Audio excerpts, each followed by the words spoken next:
1000 രൂപയ്ക്ക് പണിയെടുക്കുന്നവൻ ഒരു ദിവസം 100 രൂപ മാറ്റി വെക്ക്. ഇത്ര കഴിഞ്ഞ 20 വർഷമായിട്ട് ലോട്ടറി എടുത്തിട്ടും ഒരു കോടി അടിക്കാത്തവരുണ്ടാവും. പക്ഷെ അന്ന് തുടങ്ങി ഇവൻ ഈ 600 രൂപ SIP ആയിട്ട് ചെയ്തിട്ടുണ്ടായിരുന്നില്ല, ഇവൻ 4-5 കോടി ഉണ്ടായിരുന്നു. 1993 ഇൻഫോസിസിൽ ഒരു 10,000 രൂപ നിക്ഷേപിച്ചിട്ടുണ്ടായാലും ഇന്ന് എന്റെ വാല്യൂ 20 കോടിയാണ്. 20 കോടിയാണല്ലോ. ആ ചിട്ടി നമുക്ക് ആവശ്യ സമയത്ത് കിട്ടും.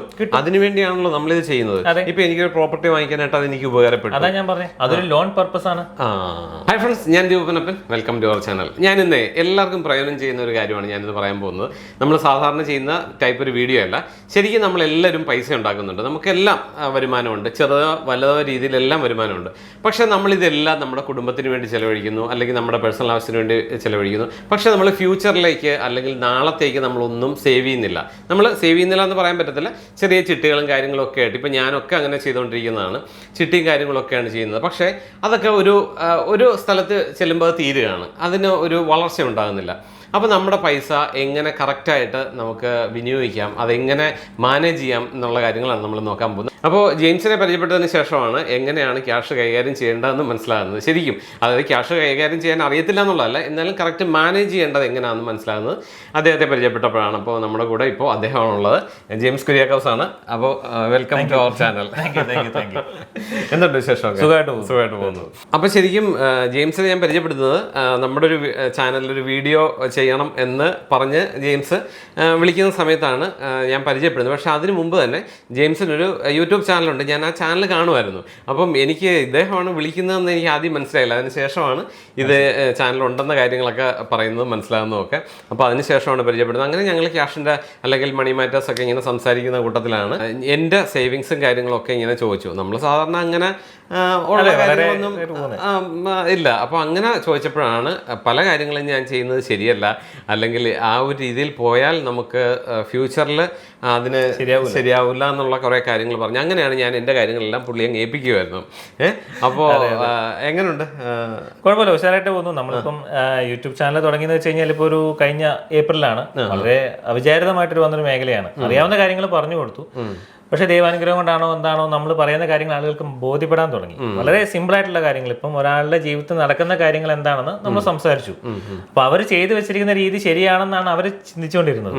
പക്ഷെ അത് ശരിയല്ല എന്നാണ് നമ്മൾ കാണിച്ചു കൊടുത്തത്. അപ്പൊ ഞാൻ ചേട്ടായിനെ സംസാരിച്ചു.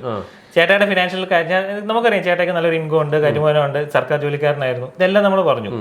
അപ്പൊ ഞാൻ ചേട്ടാ ചോദിച്ചു, ചേട്ടാ എന്തൊക്കെയാണ് ചെയ്യുന്നത് ഒന്ന് പറഞ്ഞു കൊടുത്തത്, എന്തൊക്കെയാണ് ചെയ്തിരുന്നത്. ഇപ്പൊ നമ്മൾ ചെയ്യുന്ന എല്ലാം പക്കയായിരിക്കുമല്ലോ, നമ്മൾ ചെയ്യുന്ന എല്ലാ കാര്യങ്ങളും പക്കയാണ്. പക്ഷെ വേറൊരു ഓപ്ഷൻ വെക്കുമ്പോഴത്തേക്കാണ് അങ്ങനെ ചെയ്യുന്നുണ്ടോ എന്ന് ചോദിക്കുമ്പോൾ ഇല്ല, അങ്ങനെ ചെയ്യുന്നില്ല എന്ന് നമ്മൾ മനസ്സിലാകുന്നത്. ശരിക്കും ഞാനൊരു ലൈഫ് ഇൻഷുറൻസ് പോലും എടുത്തിട്ടില്ല. LICയുടെ ഉണ്ട്. നമ്മൾ സാധാരണ ചെറിയൊരു തുക വെച്ച് എല്ലാവരും ചെയ്യുന്നത് പോലെ നമ്മളുടെ ഒരു ഏജന്റ് വന്ന് സമീപിച്ചു. നമ്മളുടെ ഒരു ഫ്രണ്ട് ആയിരുന്നു, അതുകൊണ്ട് തന്നെ നമ്മളൊരു LIC എടുത്തു. അതെ, ഇവിടെ ഒരു കാര്യം മനസ്സിലാക്കണമെന്ന് വെച്ചാൽ നമ്മൾ ഇതുവരെയുള്ള കാലത്ത് നമ്മളൊരു നാട്ടിലെ ആളുകൾ സേവിങ്സ് എന്ന് പറഞ്ഞാൽ ഉദ്ദേശിക്കുക LIC ആണ്. ആ LIC നമ്മുടെ ഇഷ്ടപ്രകാരം അല്ല ചെയ്തിട്ടുള്ളൂ. അത് ഏജന്റിന്റെ നിർബന്ധം കൊണ്ട് ആളെ ശല്യപ്പെടല്ല, ഇത് ഒഴിവാക്കണ്ട, ആ ശല്യം ഒന്ന് ഒഴിവായിക്കോട്ടെ എന്ന് ഓർത്തിട്ട് നമ്മളങ്ങ് ചേർന്ന് വെക്കും. പിന്നെ നമ്മൾ ഓർക്കും ശരിയാ, ഒരു സേവിങ്സ് ഉണ്ടല്ലോ, ഇതേലും ഉണ്ടല്ലോ എന്നുള്ള രീതിയിൽ ആ രീതി ചെയ്തു വെക്കുന്നതാണ്. പക്ഷെ ഞാൻ ചേട്ടായി പറഞ്ഞ പോലെ തന്നെ നമ്മളെല്ലാവരും കഷ്ടപ്പെട്ട് പൈസ ഉണ്ടാക്കാൻ എല്ലാവർക്കും അറിയാം. പക്ഷെ ഉണ്ടാക്കുന്ന പൈസ എങ്ങനെ മാനേജ് ചെയ്യണമെന്നും നമ്മൾ വളർത്താൻ കാര്യങ്ങൾ ചെയ്തു വെക്കുന്നുണ്ട്. ബാങ്കിൽ FD ഇടാറുണ്ട്, RD ഇടാറുണ്ട്, ചിട്ടി ചേരുന്നുണ്ട്, LIC ചെയ്യുന്നുണ്ട്. സാധാരണയായിട്ട് എല്ലാവരും ഇപ്പൊ നമ്മുടെ നാട്ടിലെ സാധാരണ എല്ലാ ജനങ്ങളും ചെയ്യുന്ന കാര്യമാണ് ചിട്ടി. അപ്പൊ ചിട്ടി എല്ലാവരും വിചാരിക്കും ചിട്ടി FD RD എല്ലാം ചെയ്യുമ്പോൾ ഇത് എന്റെ പൈസ വളർത്താൻ വേണ്ടിയാണ് ചെയ്യുന്നതെന്ന ഒരു ചിന്തയാണ് എല്ലാവർക്കും ഉള്ളത്. ആ രീതിയിൽ അത് തെറ്റാന്ന് ഞാൻ പറയുന്നില്ല. പക്ഷെ ഇവിടെ രണ്ട് സിനാരിയോ ഉണ്ട് ചേട്ടായി. അതായത് ഈ ചിട്ടീനെ അല്ലെങ്കിൽ ബാക്കി എല്ലാത്തിനെയും ഒന്ന് ലോൺ ആയിട്ടും കരുതാം, അല്ലെങ്കിൽ ഒന്ന് സേവിങ്സ് ആയിട്ടും കരുതാം. ഇപ്പം ലോൺ ആയിട്ട് കരുതാനാണെങ്കിൽ ചിട്ടി നല്ലൊരു ഓപ്ഷനാണ്. പക്ഷെ ആസ് എ സേവിങ്സ് ചിട്ടി നല്ലൊരു ഓപ്ഷൻ അല്ല എന്നാണ് ഞാൻ പറയുന്നത്. പക്ഷെ വേറൊരു കാര്യം, ഇപ്പം ഞാൻ ചിട്ടി ഇപ്പൊ ജോലി കിട്ടുന്ന സമയം മുതൽ തന്നെ നമ്മൾ ചിട്ടി അത് ചേരുന്നുണ്ടായിരുന്നു. ആ ചിട്ടി നമുക്ക് ആവശ്യ സമയത്ത് കിട്ടും. അതിനുവേണ്ടിയാണല്ലോ നമ്മളിത് ചെയ്യുന്നത്. ഇപ്പൊ എനിക്കൊരു പ്രോപ്പർട്ടി വാങ്ങിക്കാനായിട്ട് അത് എനിക്ക് ഉപകാരപ്പെട്ടു. അതാ ഞാൻ പറഞ്ഞത്, അതൊരു ലോൺ പർപ്പസ് ആണ്. അവിടെ നമുക്കൊരു ലോൺ പർപ്പസിലാണ് ചിട്ടി കൺവേർട്ട് ആയത്. പക്ഷെ എന്റെ ചിന്ത, ഈ പൈസ ഞാൻ മാറ്റി വെച്ച് എന്റെ പൈസ വളർത്താനാണ് ഞാൻ ഉദ്ദേശിക്കുന്നതെങ്കിൽ, ഇപ്പൊ നമ്മളിപ്പോ ഏകദേശം ഒരു 10 ലക്ഷം രൂപയുടെ ചിട്ടിയാണെങ്കിൽ ഒരു മുഴുവൻ നമ്മൾ അടയ്ക്കേണ്ടി വരും. എന്താണെങ്കിലും അതിന്റെ കട്ടിങ്ങും കാര്യങ്ങളെല്ലാം കഴിഞ്ഞ് ഒരു എന്താണെങ്കിലും 8-8 ലക്ഷം രൂപ നമ്മൾ അടയ്ക്കണം. നമുക്ക് എന്തെല്ലാം കഴിഞ്ഞ് കിട്ടുമെന്ന് പറഞ്ഞാൽ ഒരു 9.5 ലക്ഷം രൂപ നമുക്ക് കിട്ടത്തുള്ളൂ. കാരണം അവസാനത്തെ അവരുടെ ചാർജും കൂടെ കഴിഞ്ഞിട്ട് 9 ലക്ഷം നമുക്ക് മാക്സിമം കിട്ടത്തുള്ളൂ. ഇത്ര വർഷം എടുത്തിട്ടാണ് 5 വർഷം എടുത്തിട്ടാണ് നമ്മൾ അടയ്ക്കുന്നത്. ആവറേജ് നമ്മൾ 8.5 ലക്ഷം രൂപ അടച്ചു, അല്ലെ 8 ലക്ഷം രൂപ അടച്ചു, അതിനാണ് 9 ലക്ഷം രൂപ കിട്ടിയത്. അപ്പൊ ആ വളർച്ച മതിയോ? പോരാ. ഇപ്പൊ ഉദാഹരണം പറഞ്ഞാൽ ഒരു ചിട്ടി, അതായത് ലോണിന് പകരമാണെങ്കിൽ അത് ഓക്കെ പറയാം. ഇവിടെ നമ്മൾ മനസ്സിലാക്കേണ്ട കാര്യം, നമ്മൾ സേവിങ്സ് ആണ് ഉദ്ദേശിക്കുന്നതെങ്കിൽ അതിന് വളർച്ച വേണം. വളർച്ച എന്ന് വെച്ചാൽ ഒരു കോമ്പൗണ്ടിങ് നടക്കണം. ഇപ്പൊ നമ്മൾ 1 തുടങ്ങി ഈ 50ാമത്തെ മാസം എടുത്തപ്പോ ചിട്ടി തീർന്നു, വീണ്ടും ആ ചിട്ടി പിന്നെ വളരുന്നില്ല. ചിട്ടി ഫ്രം ദ വെരി ബിഗിനിങ് 1 വീണ്ടും തുടങ്ങുന്നത്. അത് പാടില്ല. ഇപ്പൊ എന്റെ കൊച്ചു 1ാം ക്ലാസ് 1 വയസ്സ് മുതൽ 5 വയസ്സ് വരെ വളർന്നു. എന്നിട്ട് വീണ്ടും 1ാം ക്ലാസ്സിലേക്ക് പോകുമ്പോൾ വീണ്ടും കൊച്ചു 1ാം വയസ്സിലേക്കല്ല പോവാ, 5ൽ നിന്നാണ് കയറി പോകുന്നത്. അപ്പൊ ആ കൊച്ചിന്റെ വളർച്ച അതിനാദ്യം ആനുപാതികമായിട്ട് കൂടും. അപ്പൊ നമ്മളുടെയും ഇതാണ് ഈ പണ്ടത്തെ ഏതോ ഒരു കഥയിൽ പറഞ്ഞിട്ടില്ലേ, 1, 2 ആകും. നമ്മൾ ചൂതാട്ടം ഒരു ഇതിനകത്ത് കളിച്ചൊരു കഥ.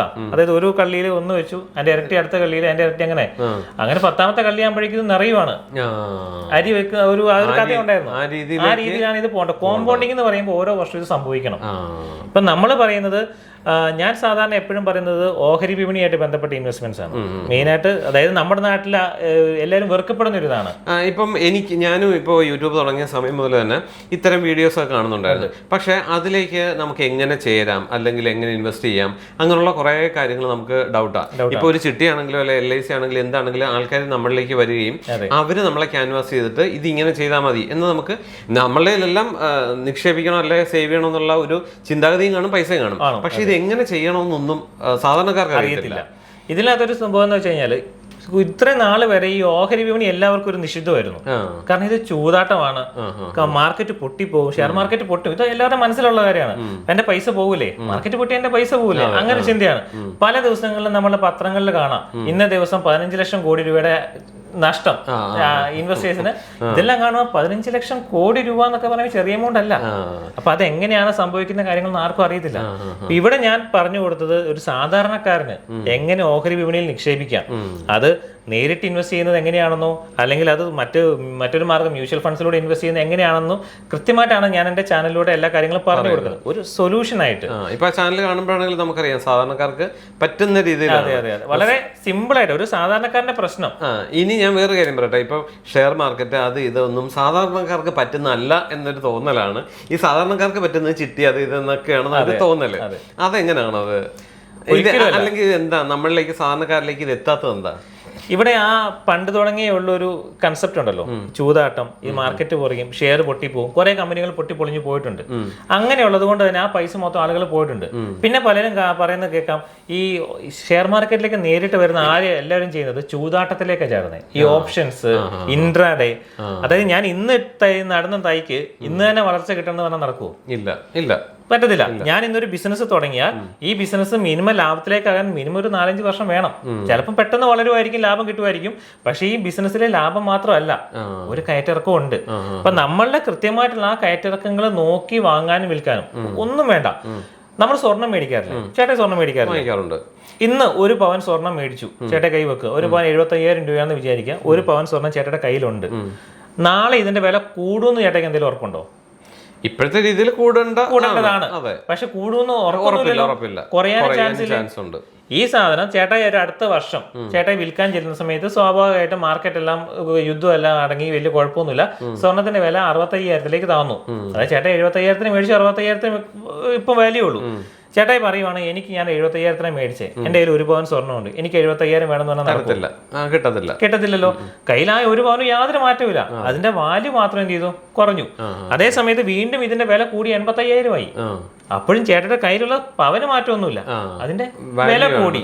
ഇവിടെ നമ്മൾ വാങ്ങുന്ന ഓഹരി വിപണിയിലെ ഷെയർസിന് ഈ കാര്യമാണ് നമ്മൾ നോക്കേണ്ടത്. നല്ല കമ്പനികളുടെ ഷെയർസ് മേടിച്ചു വെച്ചാൽ വാങ്ങിയതിനേക്കാൾ കൂടിയ വിലക്ക് വിൽക്കാവുള്ളൂ എന്നൊരു നിയമം. അത് എന്ന് കൂടുന്ന വെച്ചാൽ എനിക്കറിയത്തില്ല. അത് മാർക്കറ്റിലെ കമ്പനിയുടെ പെർഫോമൻസ് അനുസരിച്ചിരിക്കും, നമ്മുടെ രാജ്യത്തിന്റെ അല്ലെ ഗ്ലോബലി ഉള്ള കാര്യങ്ങളുടെ കാലാവസ്ഥ എന്തും ഇതിനെ ബാധിക്കും. ഇപ്പൊ യുദ്ധമുണ്ട്, കെണ്ണവിലയുണ്ട്, ഒരു മഴ കുറച്ച് കിട്ടിയാൽ പോലും നമ്മുടെ മാർക്കറ്റ് ചിലപ്പോൾ ഇതാവും, വ്യത്യാസം വരും. അപ്പൊ പല ഘടകങ്ങൾ ഇതിനകത്ത് ഉൾപ്പെടുന്നുണ്ട്. അപ്പൊ തീർച്ചയായിട്ടും ഒരു ലോങ് ടൈം ലക്ഷ്യമാണെങ്കിൽ അത്രയും മനോഹരമായിട്ട് നമ്മൾ സ്വപ്നം കാണാത്തത്ര റിട്ടേൺ ഇതിനകത്ത് കിട്ടും, ഉറപ്പുണ്ടാവും. ഞാനൊരു വീഡിയോ ചേട്ടാ ഇതിനകത്ത് ചെയ്ത് കണ്ടെന്ന് അറിയത്തില്ല, ഒരു ഇൻഫോസിസിന്റെ ഒരു കഥ പറഞ്ഞത്. 1993 ഇൻഫോസിസിൽ ഒരു 10,000 രൂപ നിക്ഷേപിച്ചിട്ടുണ്ടെങ്കിൽ ഇന്ന് എന്റെ വാല്യൂ 20 കോടിയാണ്. 30 വർഷം കൊണ്ട് 10,000 രൂപ വളർന്നത് 20 കോടിയാണ്. എന്റെ ചാനലിൽ ഒന്ന് സജസ്റ്റ് ചെയ്യാണ് ചേട്ടാ, ഇത് കാണാം. അതിനകത്ത് ആ ഇതുണ്ട്, അതിന്റെ ചരിത്രം മുഴുവൻ അതിനകത്ത് ഞാൻ പറഞ്ഞിട്ടുണ്ട്. അതെ അതെ അതെ. അപ്പൊ അതുപോലൊരു വളർച്ച വേറെ ഒരു സ്ഥലത്ത് നമുക്ക് കിട്ടത്തില്ല. പിന്നെ ഇവിടെ വേറൊരു കാര്യം കൂടെ നമ്മൾ ശ്രദ്ധിക്കേണ്ടതെന്ന് വെച്ചാൽ ഇപ്പം ഈ ഓഹരി വിപണി നല്ലതാണെന്ന് പറഞ്ഞ് എല്ലാവരും ഓഹരി വിപണിയിലേക്ക് വരുന്നുണ്ട്. കഴിഞ്ഞ ദിവസങ്ങളിലെല്ലാം നമ്മൾ കേട്ടില്ലേ ഈ മറ്റേ ടെലഗ്രാമിലൂടെയും വാട്സപ്പിലൂടെയും തട്ടിപ്പിലിരയായത്. ഇത് മിസ്യൂസ് ചെയ്യപ്പെടുന്നുണ്ട്. അതായത് ഇവിടെ നമ്മൾ പറഞ്ഞു കൊടുക്കുന്നത് നിങ്ങൾക്ക് ഒരു സംശയം ഉണ്ടെങ്കിൽ വിളിക്ക്, നമ്മൾ പറഞ്ഞു തരാം. ഇപ്പൊ കഴിഞ്ഞ ദിവസം കണ്ണൂരിലുള്ള ഒരു ഡോക്ടർക്കാ പോയത് 4.5 കോടി രൂപ. ഇപ്പൊ പല ഇതിലും വരുന്നുണ്ട്. യൂട്യൂബ് നോക്കി പലരും ഷെയറിൽ ഇൻവെസ്റ്റ് ചെയ്തിട്ട് ഒത്തിരി നഷ്ടം ഉണ്ടായി കേസുകൾ വരുന്നുണ്ട്. അത് ഈ ട്രേഡിങ്ങിനെ പ്രോത്സാഹിപ്പിക്കുന്നവർക്ക് പറ്റുന്നതാണ്. ഷെയർ വാങ്ങി വിറ്റ് ട്രേഡ് ചെയ്യുന്നവർക്കാണ് ഈ പ്രശ്നങ്ങൾ. അപ്പം ഇതുവരെ എല്ലാവരും ചെയ്തുകൊണ്ടിരുന്നത് ചിട്ടി, FD, RD കാര്യങ്ങൾ ചെയ്തു. പെട്ടെന്ന് അവർക്കൊരു ബോധോദയം വരുവാണ്, ഇങ്ങനെ പോരാ, പൈസ വളർത്തണം. അപ്പൊ നേരെ ചെന്ന് കയറുന്നത് എങ്ങോട്ടാ? ഓഹരി വിപണി നല്ലതാണെന്ന് പറഞ്ഞ് ഡയറക്റ്റ് ഷെയർസ് വാങ്ങൽ വിൽക്കും. ഒന്നും അറിയാതെ ആരെങ്കിലും പറയുന്ന എന്തെങ്കിലും ഷെയർസ് മേടിച്ചു വെക്കും. അതിലാണ് ഇവർക്ക് പൈസ പോകുന്നത്. ഒരിക്കലും നമ്മൾ ചെയ്യാൻ പാടില്ലാത്ത കാര്യമാണ്. അപ്പൊ നമുക്ക് ഏറ്റവും നല്ലത്, ഞാൻ അതുകൊണ്ടാണ് മ്യൂച്വൽ ഫണ്ട്സിനെ കൺസിഡർ ചെയ്യുന്നത്. മ്യൂച്വൽ ഫണ്ട്സ് എപ്പോഴും നമുക്കൊരു സേഫ് സോണാണ്. അതായത് നമുക്ക് വേണ്ടി പണിയെടുക്കാൻ അവിടെ ഒരു കമ്പനി ഉണ്ട്, നമ്മൾക്ക് വേണ്ടി. പിന്നെ അത് നമ്മൾ കമ്പനി ചെയ്യുന്ന ഒരു ഷെയറിലേക്കല്ല പോവുക, ഒരു ഗ്രൂപ്പ് ഓഫ് ഷെയർസിലേക്കാണ് പോവുക. അപ്പൊ ഏതൊരു സാധാരണക്കാരനും ഓഹരി വിപണിയെ പറ്റി ഒന്നും അറിയത്തില്ലാത്തവനും കണ്ണും പൂട്ടി ചെയ്യാം. ഇവിടെ ഞാൻ പറയുന്ന ഒരു ഗ്യാരണ്ടി എന്നൊരു വാക്ക് ഇവിടെ ഇല്ല. ഇത് കൂടിയും കുറഞ്ഞു ഇരിക്കും. പക്ഷെ വാങ്ങിയ വിലയേക്കാളും എപ്പോഴാണ് വില കൂടുന്നത് അപ്പൊ വിറ്റാൽ മതി. അപ്പോൾ വളരെ ഇപ്പൊ നമുക്കറിയാം, ഇപ്പൊ നമ്മൾ TV വാർത്ത കാണുമ്പോഴോ ഇതെല്ലാം നമ്മൾ പരസ്യം വരുന്നില്ലേ? സച്ചിൻ, രോഹിത് ശർമ്മ, ധോനി എല്ലാവരും വന്നിട്ട് പറയുന്നുണ്ട് മ്യൂച്വൽ ഫണ്ട് സഹിഹേ. അത് ഗവൺമെന്റ് കൊടുക്കുന്ന പരസ്യമാണ്, mutual fund association of India കൊടുക്കുന്ന പരസ്യമാണ്. ശരിയാണ്, മ്യൂച്വൽ ഫണ്ടിലേക്ക് ഇൻവെസ്റ്റ് ചെയ്യാനാണ്. ഒരു സാധാരണക്കാരനായ ആള് ഇതിനെപ്പറ്റി ഒന്നും അറിയാത്ത പുതിയൊരാൾ വന്നു കഴിഞ്ഞാൽ ഞാൻ ഒരിക്കലും നേരിട്ട് ഷെയർസിലേക്ക് ഇൻവെസ്റ്റ് ചെയ്യിപ്പിക്കില്ല. അത് ട്രേഡ് ചെയ്യാനും ഞാൻ പ്രോത്സാഹിപ്പിക്കില്ല. അവരെ മ്യൂച്വൽ ഫണ്ട്സിലേക്ക് ഇൻവെസ്റ്റ് ചെയ്ത് ഇത് പഠിപ്പിച്ചതിന് ശേഷം മാത്രമേ നമ്മൾ ചെയ്യത്തുള്ളൂ. അതിന്റെ ഒരു ബ്യൂട്ടി എന്നാന്ന് കാണിച്ചു കൊടുക്കണം. ചേട്ടാ SIP ചെയ്തില്ലേ? ആദ്യം ചെയ്തപ്പോൾ ചേട്ടായിക്ക് ഒരു കൺഫ്യൂഷൻ ഉണ്ടായില്ലേ? അതിന്റെ ഒരു മാറ്റം വന്നില്ലേ? ഇപ്പൊ ചേട്ടയുടെ വാല്യൂ ഏകദേശം മൈനസിലായിരിക്കും ഉണ്ടാവുക. തീർച്ചയായും നമുക്ക് നമ്മൾ നോക്കുമ്പോൾ ചെറിയ വിഷമം തോന്നും. പക്ഷെ അവിടെ മനസ്സിലാക്കേണ്ടത് വെച്ചാണ്ടല്ലോ, നമ്മള് പണ്ട് ഇപ്പൊ ഞാൻ സ്വർണ്ണം മേടിച്ചു 75,000 മേടിച്ചു. വില കുറയുമ്പോൾ നമുക്ക് സങ്കടമാണ്. പക്ഷെ അത് അവസരമാണ്. കാരണം വില കുറയുമ്പോൾ കൂടുതൽ മേടിക്കാൻ വാങ്ങിച്ചു വെക്കാനായിട്ട് പറ്റുന്ന ഒരു അവസരമാണ്. അപ്പൊ ആ രീതിയിൽ നമ്മുടെ ലക്ഷ്യം എന്താ? നമ്മളിപ്പം അടുത്ത വർഷം ആവശ്യമുള്ള ഒരു പൈസ കൊണ്ടുപോയിട്ട് ഇതുപോലൊരു സ്ഥാനത്ത് ഇടരുത്. ഓരോ മ്യൂച്വൽ ഫണ്ട്സിലായിക്കോട്ടെ ഇതിന് കൃത്യമായിട്ടുള്ള ലക്ഷ്യങ്ങൾ പറയണം. അടുത്ത വർഷം ആവശ്യമുള്ള ഒരു പൈസ ഒരിക്കലും കൊണ്ടുപോയിട്ട് നമ്മൾ ഈ ഓഹരി വിപണിയിലേക്ക് ഇടരുത്. കാരണം അടുത്ത വർഷം ഇത് ഉറപ്പുണ്ടാകാൻ പറയത്തില്ല. അത് സേഫ് ആയിട്ടുള്ള ബാങ്കിൽ FD ഇടാം, അല്ലെങ്കിൽ ഈ മ്യൂച്വൽ ഫണ്ട്സ് തന്നെ ഡെറ്റ് ഫണ്ട്സ് ഉണ്ട്. അപ്പോൾ നമുക്കൊരു മിനിമം എത്ര വർഷമെങ്കിലും ഇടണമെന്നാണ് മ്യൂച്വൽ ഫണ്ടിൽ? നമുക്ക് ഒരു ദിവസം മുതൽ ലോങ് ടൈം എത്ര വരെ വിടാനുള്ള ഫണ്ടുകൾ മ്യൂച്വൽ ഫണ്ട്സിൽ അല്ലെങ്കിൽ ഓഹരി വിപണിയിൽ ഉണ്ട്. അപ്പോൾ എന്നെ വിളിക്കുന്ന ഒരു കസ്റ്റമർ എനിക്ക് മ്യൂച്വൽ ഫണ്ട് തുടങ്ങണമെന്ന് പറയുവാണെന്നുണ്ടെങ്കിൽ ഞാൻ അവരുടെ നമുക്കിത് ആദ്യം ചെയ്യണ ഒരു KYC ചെയ്യണം. ന്യൂ ഇയർ കസ്റ്റമർ, അയാൾ റിയൽ ആണെന്നുള്ള രീതിയിൽ. പിന്നെ പലപ്പോഴും NRI കസ്റ്റമർ ഒക്കെ അവർക്ക് കോംപ്ലിക്കേഷൻസ് ഉണ്ട്, അവിടെ ചെയ്യാൻ ബുദ്ധിമുട്ടുണ്ടാവും, അവരുടെ സൈറ്റ് പ്രശ്നത്തിലുണ്ടാവും, ആപ്ലിക്കേഷൻസ് നേരിട്ട് ചെയ്യാൻ അറിയത്തില്ലാത്തവരുണ്ടാവും. അവിടെയുള്ളവർക്ക് ഞങ്ങൾ ഇവിടെ ഓൺ ബോർഡിങ് കാര്യങ്ങളെല്ലാം ചെയ്ത് കൊടുത്ത് ഇവരുടെ കയ്യിൽ നിന്ന് ഡാറ്റാസ് മേടിച്ച് എല്ലാം ഓൺലൈൻ തന്നെയാണ്. നമ്മൾ ഇതെല്ലാം ഡാറ്റ എൻട്രി ചെയ്ത് അവർക്ക് അപ്രൂവൽ കൊടുക്കും. അപ്പൊ ഇവരാണ് ഇപ്പം നമ്മൾ ചേട്ടായിയാണ് ഞാനാണെങ്കിൽ നമ്മളന്ന് ചെയ്തല്ലോ, ചേട്ടായിക്ക് ഞാൻ അയച്ചു തരുന്നു. അപ്പൊ ചേട്ടായിക്ക് മെയിലിൽ ലിങ്ക് വന്നു, ചേട്ടായി ലിങ്ക് കയറി അപ്രൂവൽ കൊടുത്തു, OTP വന്നു, അപ്രൂവൽ കൊടുത്തു കഴിഞ്ഞാൽ അത് സംഭവം കഴിഞ്ഞു, ഓൺ ബോർഡിങ് കഴിഞ്ഞു. പിന്നെ നമ്മൾ ഫണ്ട്സ് കാര്യങ്ങൾ പർച്ചേസ് അത് നെറ്റ് ബാങ്കിങ് വഴി അക്കൗണ്ടിൽ നിന്ന് പോകുന്ന രീതിയിൽ അല്ലെങ്കിൽ ഡെബിറ്റ് കാർഡ് വഴി ചെയ്യുന്ന രീതിയിൽ നമുക്ക് ചെയ്യാം. അത് ഏത് വേണമെങ്കിലും ഓപ്ഷൻസ് ചെയ്യാം. ഇനി ലംസമായിട്ട് ചെയ്യാൻ ഇതൊന്നും സാധിക്കാത്തവർക്ക് നേരിട്ട് മ്യൂച്വൽ ഫണ്ട് കമ്പനിയുടെ അക്കൗണ്ടിലേക്ക് ഫണ്ട് മാറ്റി ബാക്കി ഫിസിക്കലായിട്ട് നമ്മൾ ഇവിടുന്ന് പ്രോസസ് ചെയ്ത് കൊടുക്കും. ഈ നെറ്റ് ബാങ്കിങ് ഇല്ലാത്തവർ, ഡെബിറ്റ് കാർഡ് ഇല്ലാത്തവർ. അപ്പോൾ ഒരാൾക്ക് എങ്ങനെ വേണമെങ്കിലും നമുക്ക് ചെയ്ത് കൊടുക്കാൻ പറ്റും. അപ്പൊ ആ ഒരു വിശ്വാസത്തോടെ ചെയ്ത് കൊടുക്കുന്ന ഞാൻ ഓൾറെഡി ചേട്ടോട് പറഞ്ഞല്ലോ, ഞാനൊരു 2004 കൊല്ലം ആദിത്യ ബിർള മ്യൂച്വൽ ഫണ്ട്സിന്റെ ഒരു മാനേജർ ആയിരുന്നു കണ്ണൂർ. അതുകൊണ്ട് തന്നെ നമുക്ക് ഈ ഇൻഡസ്ട്രിയിലുള്ള ഒരുമാതിരിപ്പെട്ട എല്ലാവരും ബന്ധമുണ്ട്. ഇപ്പൊ എല്ലാ ജില്ലകളിലും എന്റെ സഹപ്രവർത്തകർ ഉണ്ട്. ഒരു എമർജൻസി വന്ന് അവർ നമ്മളെ സഹായിക്കും. ഈ സ്റ്റാഫ് ഉണ്ട്. ഞാൻ ഇന്നലെ ഒരു കഥ പറഞ്ഞല്ലോ, നമുക്കിവിടെ പറയുന്നില്ല, ആ ഒരു രീതിയിലുള്ള സഹായം വരെ ചെയ്യാൻ പറ്റും. അപ്പൊ ആ ഒരു സർവീസ് പോയിന്റും കൂടെ നോക്കിയിട്ടാണ് നമ്മൾ ചെയ്യുന്നത്. കാരണം നാളെ ചേട്ടായിക്ക് ഒരു പ്രശ്നം ഉണ്ടെങ്കിൽ ചേട്ടയ്ക്ക് ഓൺലൈനിൽ അത് മാറ്റാൻ പറ്റുന്നില്ല. അപ്പൊ വിദേശത്തിരിക്കുന്ന ചേട്ടയ്ക്ക് ചിലപ്പോൾ ഇവിടെ വരേണ്ട വരും. അപ്പൊ അത്തരം കാര്യങ്ങളെല്ലാം ഫുൾ സർവീസ് നമുക്ക് ഇത്. ഈ പേയ്മെന്റ് നമ്മൾ എങ്ങനെയാണ്, എങ്ങോട്ടാണ് കൊടുക്കേണ്ടത്? നമുക്കൊരു പേയ്മെന്റുമായിട്ട് എല്ലാം നിങ്ങളുടെ അക്കൗണ്ടിൽ നിന്ന് നേരിട്ട് മ്യൂച്വൽ ഫണ്ട് കമ്പനിയിലേക്ക് പോകും. അല്ലാതെ ജെയിംസിന്റെ അക്കൗണ്ടിലേക്ക് ഒന്നും ഇത് കാണുന്നവർക്ക് ചിലപ്പോൾ ഡൗട്ട് ഉണ്ടാവും, ഇത് എങ്ങോട്ടാണ് പേയ്മെന്റ് പോകേണ്ടത്? അല്ല, ഇത് ഇവരുടെ അക്കൗണ്ടിൽ നിന്ന്. ഇപ്പൊ ഉദാഹരണം പറഞ്ഞു കഴിഞ്ഞാൽ Aditya Birla sun life mutual ഫണ്ട്സിന്റെ ഒരു ഫണ്ടിലേക്ക്, ലാർജ് ക്യാപ് ഫണ്ടിലേക്കാണ് ചെയ്യുന്നതെങ്കിൽ ആ ലാർജ് ക്യാപ് ഫണ്ടിന്റെ അക്കൗണ്ടിലേക്കായിരിക്കും പൈസ പോകുക. നമുക്കതിനകത്ത് വേറെ ഇതൊന്നുമില്ല. നമ്മളൊരു ഇടനിലക്കാരൻ, ഞാനൊരു ബ്രോക്കർ ആണെന്ന് തന്നെ രീതിയിൽ ഏജന്റ് ആണ് എനിക്ക്. അപ്പൊ അത് ചെയ്യുമ്പോൾ എനിക്കൊരു കമ്മീഷൻ കിട്ടും. അപ്പോ അത് ചെയ്ത് കഴിഞ്ഞ് പിന്നെ എന്ത് സംശയം ഉണ്ടെങ്കിലും വിളിക്കാം, അത് ഫോളോ അപ്പ് ചെയ്യാൻ ഒരു കുഴപ്പമില്ല. ഇവിടെ നമുക്ക് അപ്പൊ അതിന് എന്തെങ്കിലും സർവീസ് ഇപ്പം എനിക്കറിയാം, എന്നാലും പബ്ലിക്കിന് വേണ്ടി ഞാൻ ചോദിക്കുക, ജെയിംസിന് തരേണ്ടതായിട്ടുണ്ടോ? ഇല്ല, ഇതിന് സർവീസ് ചാർജ് കാര്യങ്ങളൊന്നും നമുക്ക് മേടിക്കാൻ പാടില്ല. ചിലവർ അങ്ങനെ മേടിക്കുന്നവരുണ്ടാകാം, പക്ഷെ ഞങ്ങൾക്ക് അത് മേടിക്കാൻ പാടില്ല. നമുക്കൊരു ഫുൾ ഫ്രീ ആയിട്ട് തന്നെയാണ്, ഫ്രീ സർവീസ് ആണ്, കസ്റ്റമറിന് ഫ്രീ ആയിട്ട് തന്നെയാണ് ഇതെല്ലാം ഫ്രീ സർവീസ്. അത് 500 രൂപയുടെ SIP ആയിക്കോട്ടെ, 1000 രൂപയുടെ ആയിക്കോട്ടെ, കോടിക്കണക്കിന് രൂപയുടെ ആയിക്കോട്ടെ, ആ സർവീസ് ഫ്രീ ആണ്. ഓക്കെ. അല്ലാതെ 5 പൈസ പോലും ജെയിംസിനായിട്ട് തരണ്ട. ഇല്ല. ഓക്കെ. അപ്പൊ നമ്മളിപ്പം മ്യൂച്വൽ ഫണ്ട് SIP ആയിട്ട് ചെയ്യുന്നതാണല്ലോ നമ്മൾ പറഞ്ഞത്. അത് മന്ത്ലി നമ്മുടെ അക്കൗണ്ടിൽ നിന്ന് തന്നെ അത് പോയിക്കോളും. നമുക്കിപ്പോൾ ഒരു FD അല്ലെങ്കിൽ ചിട്ടി വീഴുന്നു, അത് നമ്മൾ FD ഇടുന്നതിന് പകരം നമുക്കൊരു ലംസം തുക നമുക്ക് ഇതിനകത്തേക്ക് ഇടാൻ പറ്റുമോ? തീർച്ചയായിട്ടും. ഇവിടെ നമ്മള് ഈ SIP എന്ന് പറയുന്ന ഒരു മാർഗം മാത്രമാണ്. ഒരു മന്ത്ലി ഇൻകം ഉള്ള ഒരാൾക്ക് എല്ലാ മാസവും അവരുടെ അക്കൗണ്ടിൽ നമ്മൾ EMI സെറ്റ് ചെയ്യുന്നില്ലേ? നമുക്കൊരു ഹൗസിംഗ് ലോൺ ഉണ്ട്, എല്ലാ മാസവും ഫിക്സഡ് ആയിട്ട് EMI. അതൊരു ഇതാണ്. സാധാരണ നമ്മൾ സേവ് ചെയ്യുന്നത് എപ്പോഴാണ്? എല്ലാ ചെലവും കഴിഞ്ഞിട്ട് ബാക്കിയുള്ളത് സേവ് ചെയ്യുന്നത്. പക്ഷെ ഒരിക്കലും നടക്കാറില്ല. അതിന് പകരമാണ് നമ്മൾ ആദ്യമേ തന്നെ ഇതിന്റെ ചെലവാണെന്ന് കരുതി നമ്മൾ EMI സെറ്റ് ചെയ്യുന്ന പോലെ സെറ്റ് ചെയ്ത് വെക്കുന്നത്. അതായത് മ്യൂച്വൽ ഫണ്ട്സിൽ EMI ആണ് SIP, സിസ്റ്റമാറ്റിക് ഇൻവെസ്റ്റ്മെന്റ് എന്ന് പറയാം, വളരെ സിമ്പിൾ ആയിട്ട്. അപ്പൊ അത് ആദ്യം അങ്ങ് മാറ്റി വെച്ച് കഴിഞ്ഞാൽ എന്റെ അക്കൗണ്ടിൽ നിന്ന് പോയി, പിന്നെ എനിക്ക് ചെലവാക്കാനില്ല. അല്ല മാസാവസാനം 5000 രൂപ അങ്ങനെ കിടക്കും, പക്ഷേ അന്നാ പോയിട്ട് ഒരു മന്തി കഴിക്കുക, അല്ലെങ്കിൽ യങ്സ്റ്റേഴ്സ് ആയിട്ട് നമ്മൾ പറയും അല്ല ഒന്നും വേണ്ട, നമ്മൾ ആഘോഷത്തിന് കൂട്ടുകാരുടെ കൂടെ അങ്ങ് പോകും. അപ്പൊ ആ ചെലവാക്കാൻ പറ്റും. അതാണ് SIP എന്ന് പറയുന്നത്. അതേസമയത്ത് ചേട്ടായി ചോദിച്ച പോലെ ലെംസം ചെയ്യാം, വൺ ടൈം ആയിട്ട് ലെംസം ചെയ്യാം. ഇവിടെ നമ്മൾ മനസ്സിലാക്കേണ്ട ഒരു കാര്യം, ഇതിന് ഇത്ര വർഷം അടയ്ക്കണം എന്നൊരു സമയമില്ല. എന്റെ കയ്യിൽ പൈസ വന്നാൽ ഞാൻ പോയിട്ട് അത് മേടിക്കും. ഞാൻ പറയാം, നമ്മൾ സ്വർണ്ണം മേടിക്കുന്ന പോലെ തന്നെ ഇന്ന് എന്റെ 50,000 രൂപ വന്നു, എനിക്ക് 50,000 രൂപ സ്വർണ്ണം മേടിച്ചു വെക്കാം. ആ സ്വർണ്ണം അവിടെയുണ്ട്. ഇവിടെ മ്യൂച്വൽ ഫണ്ട്സിൽ യൂണിറ്റുകൾ മേടിച്ചു വെക്കാം. മനസ്സിലായില്ലേ? എപ്പോഴെല്ലാം വാങ്ങുന്നു അത് നമുക്ക് സമയം കൊടുക്കണം. ഇതിനകത്ത് ഏറ്റവും വലിയ ഘടകം, ആ പൈസ ഇൻവെസ്റ്റ് ചെയ്യുമ്പോൾ ഇത് എത്ര കാലത്തിന് ശേഷം ആവശ്യമുള്ള പൈസയാണെന്നുള്ളത് കൃത്യമായിട്ട് പറയണം. ഇത് ഒന്നും അറിയാത്തവരാണ് അടുത്ത വർഷം വീട് വെക്കാനുള്ള. എന്റെ എത്ര കസ്റ്റമേഴ്സ് വിളിച്ച് കരയുന്നുണ്ടെന്നറിയോ? ഒരു വർഷത്തേക്ക് എൻ്റെ ഒരു കസ്റ്റമർ കഴിഞ്ഞ വർഷം ഒരു ബാങ്കിൽ ചെന്നു, അവർ ചെയ്യിച്ചു. അപ്പൊ ആ ഫണ്ടിൽ അദ്ദേഹത്തിന് ഈ അടുത്ത വർഷം വീട് വെക്കാൻ വേണ്ടി ആവശ്യമുള്ള ഒരു പൈസയായിരുന്നു. ഏകദേശം 70 ലക്ഷം രൂപ അദ്ദേഹം ഇൻവെസ്റ്റ് ചെയ്തു. പക്ഷേ കഴിഞ്ഞ മാർക്കറ്റിലെ കറക്ഷൻ കാരണം ഈ 70 ലക്ഷം രൂപ 72 ലക്ഷം കണ്ട് ആയിരുന്നു. അത് കണ്ടപ്പോൾ അദ്ദേഹം സന്തോഷിച്ചു. പക്ഷെ ആ പൈസ വന്നു നിന്നത് 58 ലക്ഷത്തിലാണ്. അയ്യോ, അത്രയും കുറഞ്ഞു പോയി. അപ്പൊ അദ്ദേഹത്തിന്റെ 12 ലക്ഷം രൂപ അങ്ങ് ഇല്ലാതായി പോയി ഒരു വർഷം കൊണ്ട്. അപ്പൊ ഞാൻ പറഞ്ഞു, ചേട്ടാ ക്ഷമിക്കേ, പക്ഷെ പുള്ളിക്ക് അത് ഇനിയും സഹിക്കാൻ വയ്യ. അവസാനം പുള്ളി ഞാൻ പറയുന്നത് കേൾക്കാതെ എന്ത് ചെയ്തു, അത് ക്ലോസ് ചെയ്തു. കാരണം ഇനിയും താഴെ പോകലോ എന്ന് ഓർത്തിട്ട് അത് ചെയ്തു. പിന്നെയും മാർക്കറ്റ് താഴേക്ക് പോയി. എന്നിട്ട് എന്ത് ചെയ്തു, കുറച്ച് എമൗണ്ട് മാറ്റി വെച്ചു. അതിപ്പോ മെല്ലെ മെല്ലെ കയറി. പുള്ളി പറയാൻ എങ്ങനെയെങ്കിലും എന്റെ ആ പൈസ എനിക്ക് തിരിച്ച് കിട്ടണം എന്നുള്ള ആഗ്രഹത്തിൽ നിൽക്കുക. കൈ പൊള്ളിയവരാണ്. ഈ ചൂടുവെള്ളത്തിൽ വീണ പൂച്ച ഏത് കണ്ടാലും പേടിക്കുന്നു, ആ ഒരു അവസ്ഥയാണത്. പക്ഷെ ഇത് അങ്ങനെയല്ല ചെയ്യേണ്ടത്. അവിടെ അവർ മിസ്യൂസ് ചെയ്തു. ആ പറഞ്ഞ് ചെയ്യിപ്പിച്ച ഒരു ബാങ്ക് ചിലപ്പോൾ അവരുടെ ടാർഗറ്റിന് വേണ്ടി ചെയ്യിച്ചതായിരിക്കാം. പക്ഷെ ഞാനിവിടെ നമുക്ക് ഒരാളുടെ ആവശ്യത്തിനനുസരിച്ച് അത് പറഞ്ഞു കൊടുക്കണം. ഇപ്പൊ അങ്ങനെ ഒരു തുക ഒരു വർഷത്തേക്ക് ഇടാൻ പാടില്ല എന്ന് തന്നെ പറയും. ഇടാം, പക്ഷെ ഫണ്ട്സ് അതായിരിക്കരുത്. റിസ്ക് ഉള്ള ഫണ്ടുകൾ എടുക്കരുത്. ഞാൻ പറഞ്ഞല്ലോ, ഒരു ദിവസമുള്ള ഏറ്റവും സേഫ് ആയിട്ടുള്ള ഫണ്ടുകൾ ഉണ്ട്. ഇപ്പം ബിസിനസ്സുകാരെ സംബന്ധിച്ചോളം ബിസിനസ്സുകാരുടെ കറണ്ട് അക്കൗണ്ടിൽ ചിലപ്പോൾ കോടികൾ ഉണ്ടാവും. ഈ കോടികൾ നമുക്ക് ഒരു ദിവസം കറണ്ട് അക്കൗണ്ടിൽ കിടന്ന 0 ഇതാ. പക്ഷേ ഒരു ദിവസം നമ്മൾ ഈ ലിക്വിഡ് ഫണ്ട്സ് ഉള്ള ഏറ്റവും ഹയസ്റ്റ് സെക്യൂരിറ്റി ഉള്ള AAA റേറ്റിംഗ് ഉള്ള ഗവൺമെന്റ് ബോണ്ട്സ് GSEC പേപ്പറുകളുണ്ട്. അതിൽ ഇൻവെസ്റ്റ് ചെയ്ത് നമുക്ക് 6 മുതൽ 7% വരെ കിട്ടും. ആണോ? അപ്പം 1 കോടിക്കാണ് ഞാൻ പറഞ്ഞത്. 1 കോടിക്ക് ഏകദേശം ഒരു 2 ദിവസം, ഒരു വെള്ളിയാഴ്ച ശനി ഞായർ ആവശ്യമില്ലാത്ത പൈസ തിങ്കളാഴ്ച വരുമ്പോഴേക്കും 1 കോടിക്ക് ഏകദേശം 3000 രൂപ ഉണ്ടാവും. അത് കൂടുതൽ പഠിക്കാനുണ്ട്. അതൊക്കെ പെട്ടെന്ന് ഇങ്ങനെ പറഞ്ഞാൽ നമുക്കത് മനസ്സിലാവില്ല. അതിന് ഒരുപാട് കാര്യങ്ങളുണ്ട്.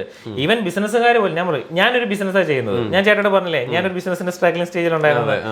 ഒരു ബിസിനസ്സുകാരനായിട്ടും എനിക്കൊരു മാസം 1 ലക്ഷം രൂപ മാറ്റി വെക്കാമായിരുന്നു. ഞാൻ പറഞ്ഞു, ഞാൻ ഇത്രയും പറഞ്ഞു കൊടുത്ത ആളായിട്ട് ഞാനത് ചെയ്തില്ല. പക്ഷെ കഴിഞ്ഞ പ്രാവശ്യം എനിക്കൊരു സ്ട്രഗ്ലിംഗ് സ്റ്റേജ് വന്നപ്പോൾ എനിക്ക് സ്വന്തം ബോധ്യപ്പെട്ടാണ് ഞാനത് ചെയ്യാത്തതിന്റെ ഒരു ബുദ്ധിമുട്ട്. അപ്പോൾ ഒരു ബിസിനസ്സുകാരായിക്കോട്ടെ, ഒരു മന്ത്ലി വരുമാനമുള്ള ആയിക്കോട്ടെ, ആരാണേലും നിർബന്ധമായിട്ടും മാസം ഒരു വരുമാനത്തിൽ നിന്ന് നിർബന്ധമായിട്ട് നമ്മൾ മാറ്റി വെക്കണം. ലെംസുമായിട്ടാണെങ്കിൽ അത് ഓരോ ലക്ഷ്യത്തിനനുസരിച്ച് മാറ്റി വെക്കണം. ഇപ്പോൾ നമ്മൾ SIP സെറ്റ് ചെയ്യുന്നു. ഇപ്പോൾ എനിക്ക് ഒരു 1000 രൂപ മന്ത്ലി ഇപ്പം ചെയ്യാനായിട്ട് പറ്റുന്നുള്ളൂ. ഞാനൊരു സ്റ്റാർട്ടിങ് സ്റ്റേജാണ്. എനിക്ക് അങ്ങനെ കൂടുതൽ പൈസ ഇതിനകത്തേക്ക് ഇടാൻ താല്പര്യമില്ല. ഒന്ന് അറിയാൻ വേണ്ടി 1000 രൂപ ഇടുക. എനിക്കൊരു 6 മാസം കഴിയുമ്പോഴത്തേക്ക് ഞാൻ ഇതിനെക്കുറിച്ച് കൂടുതൽ പഠിച്ചു, എനിക്കൊരു 10,000 രൂപ ഇടണം. അങ്ങനെ ഉണ്ടെങ്കിൽ ഓൾറെഡി നമ്മൾ ചെയ്ത് വെച്ച് കഴിഞ്ഞു. ബാക്കി സിമ്പിൾ പ്രോസസ്. 1000 രൂപ തുടങ്ങുന്ന ഓൺ ബോർഡിങ്ങിന് മാത്രമേ നമുക്ക് ഇച്ചിരി സമയം കാലം എടുക്കുള്ളൂ. വൺസ് അത് ചെയ്ത് കഴിഞ്ഞാൽ പിന്നെ ഒറ്റ ക്ലിക്കിൽ നമുക്ക് എത്ര വേണമെങ്കിലും ഇടയ്ക്ക് കൂട്ടുക, എത്ര വേണമെങ്കിലും കൂട്ടാം. ശരിക്കും പറഞ്ഞു കഴിഞ്ഞാൽ ഇന്നൊരു 1000 രൂപ നമ്മൾ 30 വർഷത്തേക്ക് ലക്ഷ്യമിച്ച് തുടങ്ങി. ഇന്നത്തെ 1000 രൂപയുടെ വാല്യൂ ആയിരിക്കില്ല അന്നത്തെ 1000 രൂപയുടെ. ചിലപ്പോൾ ഇന്ന് നമുക്ക് 1000 രൂപ മിച്ചം വെക്കാൻ ഉണ്ടാവുള്ളൂ. 10 വർഷം കഴിയുമ്പോൾ ഈ 1000ത്തിന് സാധ്യത 10,000 മാറ്റി വെക്കാൻ ഉണ്ടാവും. അപ്പൊ നമ്മൾ വരുമാനം കൂടുന്നതിനനുസരിച്ച് ചെലവ് കൂട്ടുമല്ല, നമ്മുടെ സേവിങ്സ് കൂട്ടും. അപ്പൊ നമുക്ക് SIP എത്ര വേണമെങ്കിലും ചെയ്യാം. ഇതിന് ലിമിറ്റ് ഇല്ല. ഞാൻ പറഞ്ഞു, വളരെ സിമ്പിൾ കൺസെപ്റ്റ് ആയിട്ട്, വളരെ സിമ്പിൾ ആയിട്ട് ചിന്തിക്കുക. കയ്യിലുള്ള പൈസ വാങ്ങുക, ഗോൾഡ് മേടിക്കുക, ആവശ്യമുള്ളപ്പോൾ കൊണ്ടേ വിൽക്കുക. അത് ഇപ്പം ഞാൻ ഇന്നലെ എൻ്റെ ഒരു കൂട്ടുകാരൻ എന്നെ വിശ്വസിച്ചവൻ ചെയ്തതാണ്. 2 വർഷത്തോളം 2000 രൂപയുടെ SIP ആയിരുന്നു. അവൻ 2 വർഷത്തോളം ചെയ്തപ്പോഴും 48,000 രൂപ ഇൻവെസ്റ്റ് ചെയ്തു. വാലുവേഷൻ ഏകദേശം 39,000 ഉള്ളൂ. അതുകൊണ്ട് ചാക്കോ നീ പറ്റിക്കല അങ്ങനെ എന്നെ കഴുത്തിന് പിടിക്കാൻ എന്ന് ക്ഷമിക്കേ. 2 മാസം കഴിഞ്ഞ് പറഞ്ഞു എടാ ചാക്കോടെ 52,000 മറ്റേ 52,000 വാലുവേഷൻ ഉള്ള ഇപ്പൊ 61,000 ആയെന്ന് കൂടി. 39,000 കിടന്ന സാധനം 2 മാസം കൊണ്ട് 61,000-ലേക്ക് കയറി. അവനിപ്പോ കേറുമെന്ന് മനസ്സിലായല്ലോ. അവന് ഞാൻ എടുക്കട്ടെ എന്ന് പറഞ്ഞു. അവനെ തൊട്ട കൈ വെട്ടുന്നു പറഞ്ഞു. അപ്പൊ അതിനിയും അത് വിഡ്രോ ചെയ്തില്ല. പക്ഷെ അവനിപ്പോ അവന്റെ കല്യാണം കഴിഞ്ഞപ്പോ പോലും ഇതിന്റെ ഗ്രോത്ത് കണ്ടിട്ട് അവൻ അതിൽ നിന്ന് അത്യാവശ്യം ഇറക്കുന്ന 5,000-10,000 ഒക്കെ ഞോണ്ടുവരും. നമുക്ക് അതെങ്ങനെ വേണമെങ്കിലും എടുക്കാം. നമ്മൾ ഇന്ന് വിഡ്രോ ചെയ്താൽ 4ാമത്തെ ദിവസം അക്കൗണ്ടിൽ പൈസ വരും. ഇതെല്ലാം നമ്മുടെ മൊബൈലിൽ വിസിബിൾ ആണ്. പണ്ടത്തെ പോലെ നമ്മൾ ഈ പേപ്പർ സൂക്ഷിച്ചു വെക്കുക അങ്ങനത്തെ ഒരു പരിപാടിയും വേണ്ട. എല്ലാം നമ്മുടെ മൊബൈലിൽ കൃത്യമായിട്ട് കാണാം. നമുക്ക് എത്ര വേണമെങ്കിലും ഇൻവെസ്റ്റ് ചെയ്യുകയും ചെയ്യാം. പിന്നെ എന്തെങ്കിലുമൊക്കെ അത്യാവശ്യം വരികയാണെങ്കിൽ നമുക്ക് ചെയ്യാം. ഇവിടെ മനസ്സിലാക്കേണ്ട കാര്യം വാങ്ങിയ തുകേനേക്കാളും കൂടുതൽ വിൽക്കണം, എന്നാലേ ലാഭം ഉണ്ടാവുള്ളൂ. അതായത് 2 മാസം കഴിയുമ്പോൾ എടുക്കുന്ന സമയത്ത് വില കുറഞ്ഞിട്ടാണെങ്കിൽ നീ അങ്ങനെ പറഞ്ഞിട്ടാ ചെയ്തേന്ന് പറയത്തില്ല. അതാ പറഞ്ഞത് നമ്മുടെ ലക്ഷ്യങ്ങൾ കൃത്യമായിട്ട് പറഞ്ഞിട്ട് വേണം ചെയ്യാനായിട്ട്. ആ രീതി മാനേജ് ചെയ്യാം. അപ്പൊ എന്തായാലും നമ്മള് ശരിക്കും ചെറുപ്രായത്തില് ഇൻവെസ്റ്റ് ചെയ്യാൻ തുടങ്ങുന്നതാണ് ഏറ്റവും നല്ലത്. ഫസ്റ്റ് ജോലി മേടിക്കുന്ന ആള് ഏറ്റവും ഫസ്റ്റ് ഞാൻ ഒരു മറ്റേ ജോലി കയറുന്നിടം വരെ നമുക്ക് 1 രൂപ ഇതില്ല, അതായത് കടോ ബാധ്യതയോ ഒന്നുമില്ല. അപ്പൻ്റെ അമ്മേന്റെ ഒരു സുഖമായിട്ട് നടക്കുക. എന്റെ കീശയിൽ ആദ്യത്തെ സാലറി വരുന്നു അന്ന് മുതൽ ഞാൻ എന്റെ കടങ്ങൾ കേട്ടാൻ പോകും. നമ്മൾ ഫോൺ മേടിക്കുന്നു, ബൈക്ക് മേടിക്കുന്നു, നമ്മുടെ ഇത് നമ്മളിപ്പോ പറഞ്ഞല്ലോ ക്യാമറകള് അത് ഇതൊക്കെ മേടിക്കുന്നു. അത് പല രീതിയിലാണ്. പിന്നെ ടൂർ, ക്രെഡിറ്റ് കാർഡ് തോന്നുന്നതെല്ലാം അങ്ങനെ. എന്തിനാ വേണ്ടി പൈസ വേണ്ട, ക്രെഡിറ്റ് കാർഡ് വലിച്ചാൽ മതി, കാര്യം നടക്കും. ക്രെഡിറ്റ് കാർഡ് വെച്ചിട്ട് എത്രയാ ലാവിഷ്നസ്. ഇന്നത്തെ ഏറ്റവും വലിയ പ്രശ്നം ചേട്ടാ നമ്മൾ ഈ ഇൻസ്റ്റാഗ്രാം ഉപയോഗിക്കുന്നുണ്ട്. ഞാൻ കുറച്ച് നാൾ ഇൻസ്റ്റാഗ്രാം ഉപയോഗിച്ചപ്പോൾ ഞാൻ ഡിപ്രഷനിലേക്ക് പോയി. ഞാൻ എന്ത് മോശം ജീവിതം നയിക്കുന്നതെന്ന് ചിന്തിച്ചു. നമുക്കത് ഫീൽ ചെയ്യും. ഇൻസ്റ്റാഗ്രാമിൽ മൊത്തം നല്ലതേ ഉള്ളൂ. അവിടെ അടിച്ചു പൊളിക്കുന്നു. ഇപ്പോൾ യങ്സ്റ്റേഴ്സിന്റെ പിള്ളേർ കൂടെ ആണെങ്കിൽ അവർ ടൂർ പോകുന്നു, ആൺപിള്ളേരും പെൺപിള്ളേരും ഒരുമിച്ച് കറങ്ങാൻ പോകുന്നു, അവര് ആഘോഷങ്ങൾ എല്ലാ രീതിയിലും നടത്തുന്നു. പിന്നെ നമ്മളാണ് ഒരു ലോകവും കാണുന്നില്ല, ഫുഡും കഴിക്കുന്നില്ല, ഇങ്ങനെ വീട്ടിൽ നിന്ന് ഇങ്ങനെ കുടിക്കും. നമ്മൾ എന്ത് മോശം ജീവിതമാണ് നമ്മുടെ ചുറ്റുപാടുള്ള സ്ഥലങ്ങൾ പോലും നമ്മൾ കണ്ടിട്ടില്ല. പക്ഷെ ഇവർ ഈ വീഡിയോ എടുക്കാൻ വേണ്ടി എത്രമാത്രം കഷ്ടപ്പെട്ടിട്ടുണ്ടെന്നോ, അവർക്ക് അതിനകത്തൊന്നും വരുമാനം ഉണ്ടോ, അല്ലെങ്കിൽ അവരെന്തുമാത്രം കടക്കാരാണെന്നോ ഒന്നും നമ്മൾ അറിയില്ല. അവരുടെ നല്ല വശങ്ങൾ മാത്രമേ കാണുന്നുള്ളൂ. ആദ്യമായിട്ട് ഒരു സാലറി മേടിച്ച് 2 ആളെ എടുക്കുക. ഞാൻ സേഫ് ആയിട്ട് നിൽക്കുമ്പോൾ മറ്റവൻ പോയിട്ട് വലിയ കാർ എടുത്തു, അവൻ ഫോട്ടോ എടുക്കുന്നു, ഐഫോൺ എടുക്കുന്നു, സ്റ്റാറ്റസ് ഇടുന്നു. അവന്റെ ബാധ്യത എത്രയാണോ അവനിതെന്ന് നമ്മൾ അറിയുന്നില്ല. നമ്മൾ ഇക്കരെ നിൽക്കുമ്പോൾ അക്കരെ പച്ചയാണ്. പക്ഷെ അവിടെ ചെല്ലുമ്പോഴേ അതിന്റെ ബുദ്ധിമുട്ട് മനസ്സിലാവുള്ളൂ. അതെ, അപ്പൊ എപ്പോഴും നമ്മൾ സേവിങ്സ് മസ്റ്റ് ആയിട്ട് ചെയ്തിരിക്കണം. ഞാൻ പറഞ്ഞ ഫസ്റ്റ് സാലറി കിട്ടുമ്പോൾ തന്നെ നമ്മൾ സേവിങ്സിലേക്ക് മാക്സിമം മാറ്റി വെക്കുക. അല്ലാതെ കടങ്ങൾ, നമ്മൾ അസറ്റ് ലയബിലിറ്റി ഉണ്ട്. എന്താണോ എനിക്ക് വരുമാനം തരുന്നത് അതാണ് നമ്മുടെ അസറ്റ്. ചിലപ്പോൾ ഞാൻ ചേട്ടയോട് നല്ല പറഞ്ഞില്ലേ, ചേട്ടായി ലാൻഡ് മേടിച്ചു, ആ ലാൻഡ് വരുമാനം അസറ്റ് ആകണമെങ്കിൽ അതിൽ നിന്ന് നമുക്ക് ഇൻകം ജനറേറ്റ് ചെയ്യണം. ചേട്ടായി അവിടെ ഒരു എന്തെങ്കിലും ഒരു ബിസിനസ് തുടങ്ങിയിട്ടുണ്ടെങ്കിൽ അതിൽ നിന്ന് ഇൻകം ജനറേറ്റ് ആവും. അതൊരു അസറ്റാണ്. അത് വെറുതെ കാട് പിടിച്ച് കിടക്കുന്നത് അത് ലയബിലിറ്റിയാണ്. എത്ര നാളെ കിടന്നാലും ഇതാണ്. ഇപ്പൊ നമ്മളൊരു വീട് വെക്കുന്നത് എല്ലാവരും വിചാരിക്കുന്ന അസറ്റാണ്. അസറ്റ് അല്ല, നമ്മൾ അങ്ങോട്ട് ചെലവാക്കിയത് മെയിൻറ്റെയിൻ ചെയ്യുവാണ്. അത് ലയബിലിറ്റിയാണ്. പക്ഷെ വീട് വേണം. പലപ്പോഴും നമ്മുടെ കുറെ പേര് ചോദിച്ചില്ലേ, കടം മേടിക്കുന്നതല്ല വാടകയ്ക്ക് താമസിക്കുന്നതാണോ, പല നമ്മുടെ ഫേമസ് ആയിട്ടുള്ള കാണത്തില്ലേ. അത് ഓരോരുത്തരുടെ ഇഷ്ടമാണ്. വീടെന്ന് പറഞ്ഞൊരു പൈസ ഉണ്ടെങ്കിൽ നമുക്ക് വീട് മേടിക്കാം. പൈസ ഇല്ലെങ്കിൽ സമാധാനത്തോടെ കിടക്കണം. നമ്മളൊരു കടമെടുത്ത് വീട് വെച്ചിട്ട് മനസമാധാനം ഇല്ലാതെ ഉറങ്ങുന്നതാണോ, വാടക വീട്ടിൽ സമാധാനത്തോടെ ഉറങ്ങുന്നതാണോ നല്ലതെന്ന് ചിന്തിച്ചാൽ മാത്രമേ. ഇപ്പൊ ഇതിനകത്ത് വേറെ കാര്യം എന്ന് പറഞ്ഞാൽ, മുമ്പ് നമുക്ക് ലോൺ ഫെസിലിറ്റിയോ അല്ലെങ്കിൽ അങ്ങനെയുള്ള വളരെ ബുദ്ധിമുട്ടായിരുന്നു അത് കിട്ടാൻ. ഇപ്പൊ അങ്ങനല്ല. അപ്പൊ മുമ്പെന്ന് പറഞ്ഞു കഴിഞ്ഞാൽ നമുക്ക് കിട്ടുന്ന വരുമാനം കൊണ്ട് നമ്മൾ എങ്ങനെയെങ്കിലും ജീവിക്കണം എന്നുള്ളതാണ്. ഇപ്പൊ അങ്ങനല്ല. നമുക്ക് ലോൺ കിട്ടുന്നതുകൊണ്ട് തന്നെ നമുക്ക് വീട് വെക്കാനോ കാറ് വാങ്ങിക്കാനോ എന്തിനും ലോണാണ് കിട്ടുന്നത്. അപ്പൊ അതുകൊണ്ട് തന്നെ നമ്മളെ അങ്ങ് കടക്കാരനാക്കുക. അത് സാലറി ആദ്യമേ കിട്ടുമ്പോൾ തന്നെ എല്ലാവർക്കും നല്ല സിവിൽ സ്കോർ ഉണ്ട്, നല്ല ലോണും കാര്യങ്ങളും കിട്ടും. പക്ഷേ ഈ വൺസ് ഈ ജോലി നിന്ന് പോയാൽ എന്ത് ചെയ്യും? ഇപ്പം ബാങ്കിങ്ങിൽ ഞാൻ പല ഉദ്യോഗസ്ഥരുടെ, ബാങ്കിങ് മേഖലയിൽ തന്നെ ഉദ്യോഗസ്ഥരോട് ഞാൻ സംസാരിച്ചിട്ടുണ്ട്. അവർക്ക് ആദ്യമേ തന്നെ ലക്ഷങ്ങളെ സാലറി. ഈ സാലറി കൊടുക്കുമ്പോൾ ചെറിയ ഇൻട്രസ്റ്റില് വീടും കാറിനും എല്ലാം കൊടുക്കും. ട്രാപ്പിൽ പെടുത്തി കഴിഞ്ഞു. പിന്നെ ഇവർക്ക് മാറ്റണം. അപ്പൊ ഇവരാണ് മിസ്സെല്ലിങ്ങും കാര്യങ്ങൾ നടത്തുന്നത്. ഞാൻ നേരത്തെ പറഞ്ഞില്ലേ, അതുപോലെ മിസ്സെല്ലിങ് അവർ നിർബന്ധിതരാകുവാണ്. അവർക്കത് വിറ്റേ പറ്റും, എന്നാലേ അവർക്ക് ജോലി എടുക്കാൻ പറ്റുള്ളൂ. ഈ ആ ഒരു പ്രൈവറ്റ് മേഖലയിൽ ഭയങ്കര പ്രഷറൈസ്ഡ് ആണ്. അവർക്ക് താങ്ങാൻ പറ്റാത്ത രീതിയിലാണ് പോകുന്നത്. അപ്പൊ ഞാനിവിടെ പറയുന്നത് ഇതിനല്ല, നിങ്ങൾക്കൊരു സെക്കൻഡ് ഒപ്പീനിയൻ എടുത്തു വാ, നമ്മൾ പറഞ്ഞു തരാം. ഒരാളെ നിർബന്ധിക്കാറില്ല. ഇങ്ങോട്ട് വിളിച്ചാൽ മാത്രം നമ്മൾ അങ്ങോട്ടേക്ക് തിരിച്ച് വിളിച്ച് സാറേ പോളിസി എടുക്കുക അല്ല അതെടുക്കുക ഒരു പരിപാടിയില്ല. ആരെങ്കിലും നമ്മളെ വിശ്വസിച്ച് വരുന്നുണ്ട് അവർക്ക് ചെയ്യും. ശരിക്കും ഒരു ഹൈ ലെവൽ ടീം അല്ലെങ്കിൽ എല്ലാവരുടെയും ഒരു ചിന്താഗതി അങ്ങനെയാണ്. ആ ഒരു ലെവലുള്ളവരാണ് ഈ ഷെയർ മാർക്കറ്റ് അല്ലെങ്കിൽ കാരണം കുറെ കേൾക്കാത്ത വാക്കുകളും അല്ലെങ്കിൽ മനസ്സിലാക്കാൻ നമ്മളും ശ്രമിക്കാറില്ല ഇത് എന്താണെന്ന് പോലും. ഞാൻ കഴിഞ്ഞ ദിവസം ചെയ്തൊരു വീഡിയോ ചേട്ടൻ കണ്ടില്ല, എന്റെ മമ്മിയുടെ 500 രൂപയുടെ സേവിങ്സ് പോസ്റ്റ് ഓഫീസിൽ നിർത്തി കഴിഞ്ഞപ്പോൾ മമ്മി പറഞ്ഞു മമ്മി പോസ്റ്റ് ഓഫീസിൽ തുടങ്ങി 500 രൂപ SIP ചെയ്യും. പോസ്റ്റ് ഓഫീസിലെ പൈസ 30,000 രൂപ 36,000 ആയിട്ട് കിട്ടി 5 വർഷം കഴിഞ്ഞപ്പോൾ. ഇവിടെ 32,000 രൂപ 32,000 ആയി, എന്റെ വാല്യൂഷൻ 68,000 ആണ്. 36 വലുത് 68 വലുത്, അത്രയും വ്യത്യാസമുണ്ട്. ഇപ്പൊ ഞാനും മമ്മിക്ക് പോസ്റ്റ് ഓഫീസ് സേവിങ്സ് തുടങ്ങിയിട്ടുണ്ട്. അതിപ്പോ അടുത്ത വർഷം 5 വർഷം ആകുകയാണ്. എന്റെ കൃത്യം എന്റെ സ്റ്റേറ്റ്മെന്റ് ഞാൻ ആ വീഡിയോയിൽ കൊടുത്തിട്ടുണ്ട്, ആ വീഡിയോ കാണാതെ. ശരിക്കും വീട്ടമ്മമാർക്കൊക്കെ ചെയ്യാൻ പറ്റുന്ന ഒരു സംഭവമാണ്.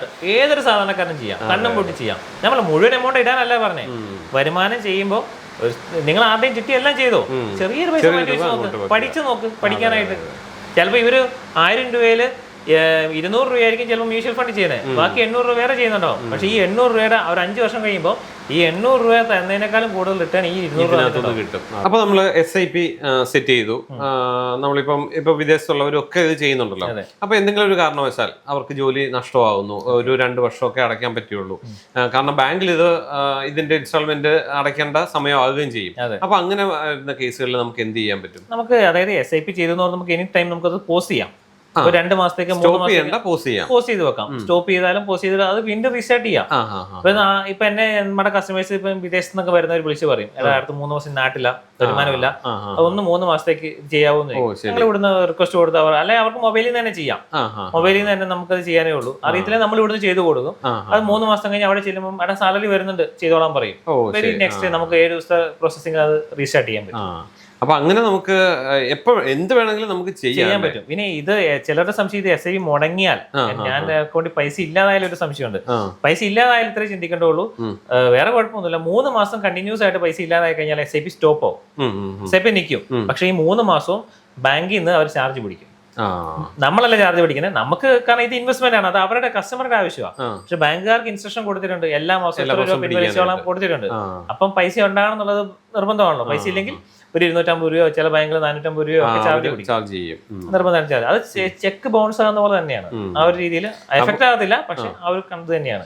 അപ്പൊ ഇത് നമ്മൾ ആ ഒരു 2 വർഷം ചെയ്തു, അത് പിന്നെ നമുക്ക് എപ്പോ വേണമെങ്കിലും നമുക്ക് എടുക്കാമല്ലോ. മൊത്തമായിട്ടോ ഇപ്പൊ 1000 രൂപ ഇല്ല, 1000 രൂപ പിൻവലിക്കാം. ശരി, ഇതൊന്നും തൊടാതിരിക്കുക.